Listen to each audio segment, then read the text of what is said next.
everyone, it's Darcy from Snails and Fairy Dust. Today we are going to make these little circular fan earrings using circular brick stitch. And I have them in quite a few colorways here. If you are interested in the colorways, people who are a member of my bead camp community online will have access to sort of the recipes for each of these colorways. If you haven't heard about bead camp, check the link below this video. We are all having a really great time over there, and we'd love to see you join us. So for this video, I am going to make this pair of earrings. And to get started, we're going to have size 11 Miyuki Delica beads. I have 4 colors. And then I have Miyuki Delica round beads, also in size 11. And those are going to be the beads I use for the sort of accent at the bottom. And I just want to show you the difference. So the round beads are the top ones. And then the Delicas you see are just a little more cylindrical. So if you're not familiar, that is the difference. It's sort of a it's a cylinder where the round ones are round. That's a closer look at it. And I just like the way the round ones sort of sit as an accent bead on the edge of the earring more. You can see here, they just sort of sit nicely at the bottom, and I like that they're round rather than cylindrical, so that's why I've chosen a different type of bead for the edging. I also have these French ear wires, which I'm going to use instead of the normal ones I do. And I have these round brass circles. They're 30 millimeters. And I get them from a company in France called Pearls & Co. But you should be able to find them in any sort of beading store around you. 30 millimeters. They call them usually connectors, beading connectors. You might want to look under that. I'm also using Fireline beading thread in a 6-pound weight, and I have beading needles in size 12. That's my favorite size to use. You can sort of get many passes, and you don't have to worry about not being able to get through the beads. So there is everything. Oh, I also have pliers to open the ear wires. And other than that, we're all ready to get started. So let's do this. To begin, I'm going to cut about 5 feet of my Fireline beading thread. With this project, you don't want to have to start a new thread. So it's best to just give yourself plenty to work with. I like to take my Fireline and run it between my fingernails like you just saw. It makes it much easier to thread your needle. So that's what I was doing there. I've threaded my needle. I will pull the thread about halfway down just so I don't have to work with that huge length to start with, and then sort of adjust as I move on. Now I'm taking the tail end of the thread, and I'm just going to make a double knot around that brass ring. So over and under once, pull it tight, and then over and under again. I know this looks like I'm going more than once, but I just couldn't get a hold of it. It's just once through there, and pull that tight.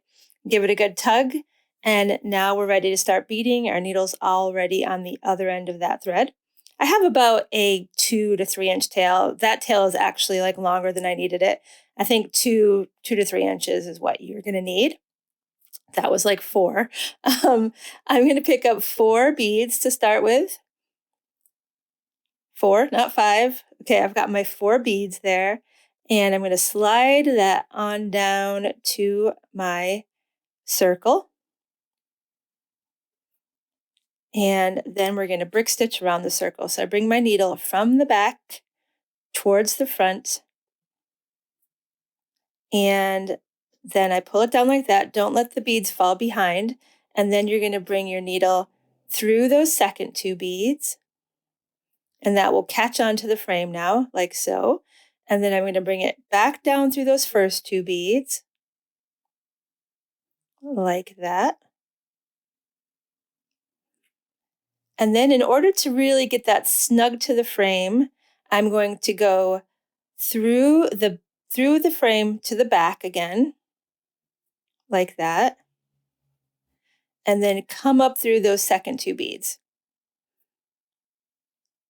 And when I pull that, what it's going to do is just give one more loop to hold that snug against the frame there. So you have that extra loop. See how it's going around there? And that is going to hold it tight to the frame. I found if I skipped this step, then there was always just this little gap with the first two beads that was driving me crazy. So that is the workaround I have found to make that stay where you want it to. So now we pull that tight, and those two beads are sitting next to each other, and we are ready to go on with the rest of the row.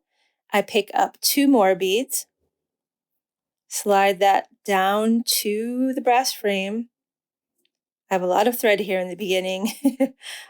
Just try not to get tangled. And then I'm going to bring my needle around from the back and then through those two beads like so. And then we pull that tightly.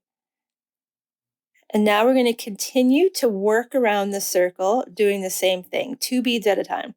So two more beads, slide them down, come from the back to the front, and then back through those two beads and pull it tightly. There we go. And now, because we're working in a circle, we're going to want to think about spacing as we go through this, especially in the third and fourth rows.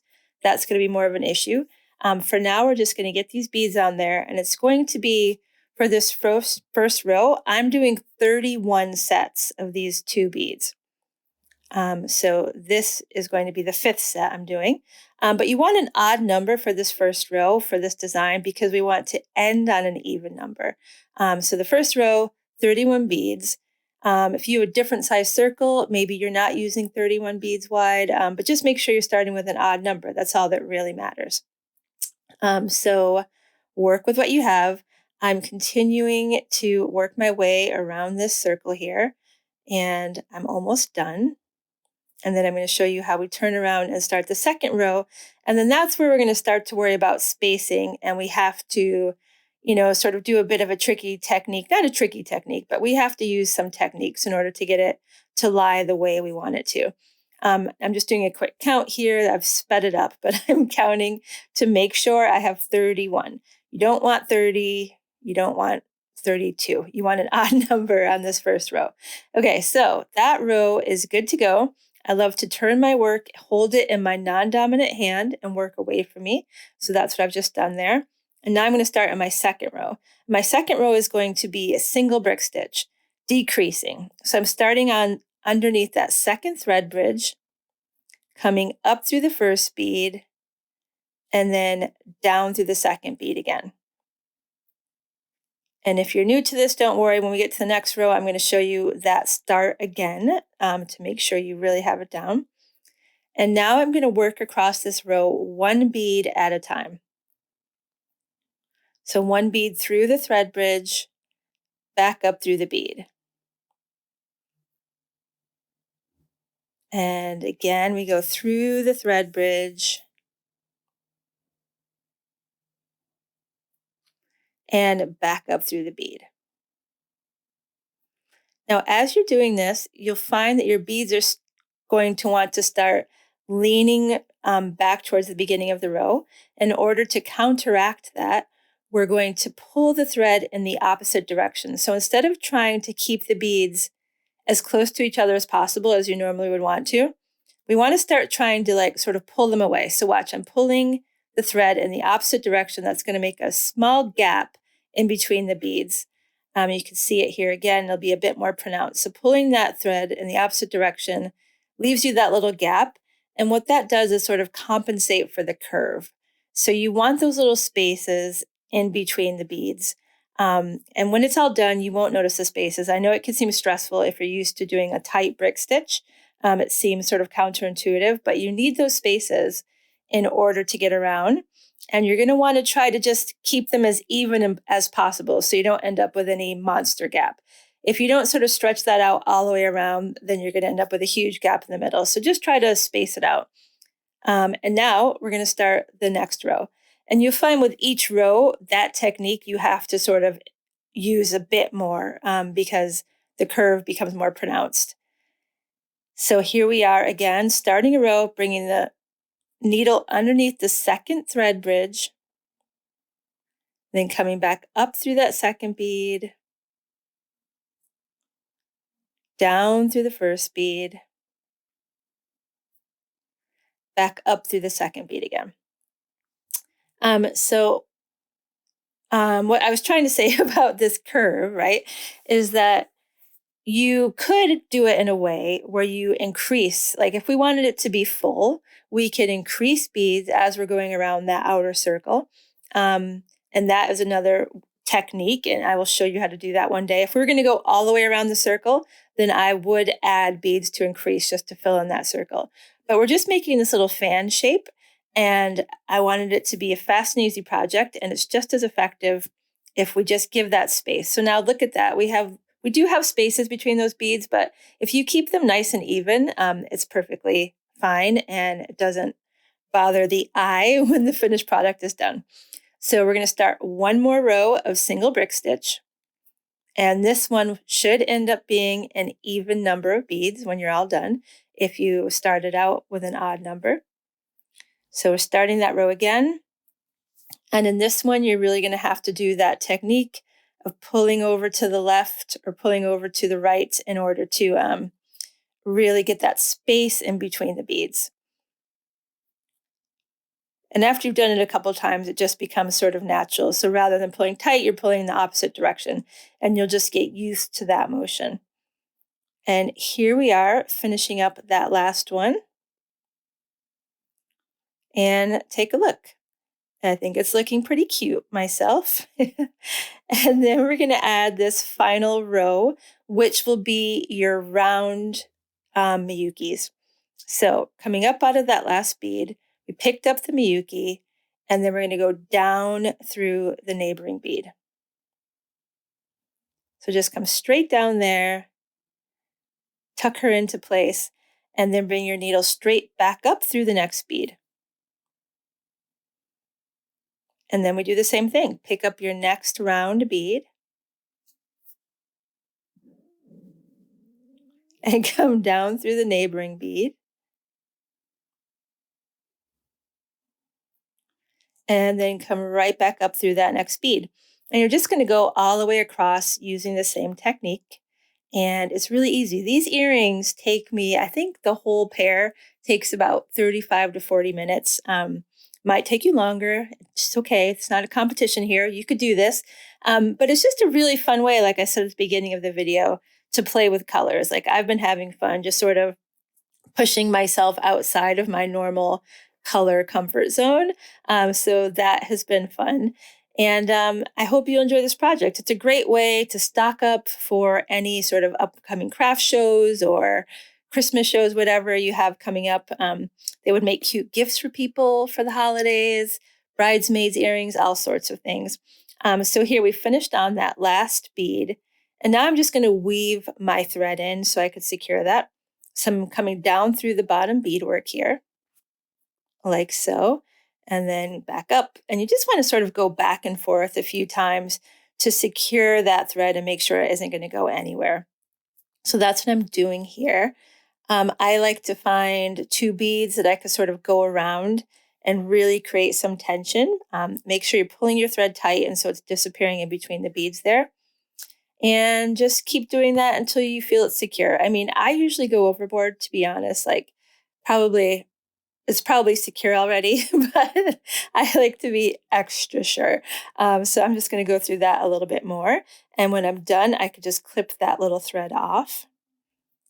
Also, I hope everyone will check out the link below and check out Bead Camp, which is a place where I am sharing never before seen tutorials. Everyone gets 3 free patterns every month with their subscription. And we have a little community where we could chat and show each other pictures of what we're working on. And we're like on our second week, and I'm so excited about it. And I hope you will come check it out because it's been really fantastic. Now I'm just taking that original thread tail. I'm going to thread it. Oh, see, I didn't do that trick with my fingernails. And so I was having trouble there. And you could see firsthand how well that works. Now with this thread, we made that knot in the beginning. So there's really no need to like go overboard with the thread. We're simply just hiding that thread. So just take it up a couple of beads and clip it. You don't need to do any more than that. And so we give that a clip. And then to finish this off, we are going to add a ear wire because it's not an earring if you can't put it in your ear somehow. So I'm just admiring my work here. I'm going to grab my ear wire and I'm just going to take my pliers and bend it towards me. So I'm holding strongly with the left hand there, taking the pliers, and then I'm bending it towards me. You don't want to open it up the out like out from, I guess, horizontally. You don't want to open it horizontally, and you don't want to open it further than you need to, just the smallest amount that you could get away with. Otherwise, you're really destroying the structure of the wire. So you want to just really not do that. And there we have it. I hope you enjoyed this, and I hope we'll see you at Bead Camp. So come check the link below. If not, subscribe to my channel. They still have tons of cool stuff happening here, and I will see you soon. Bye.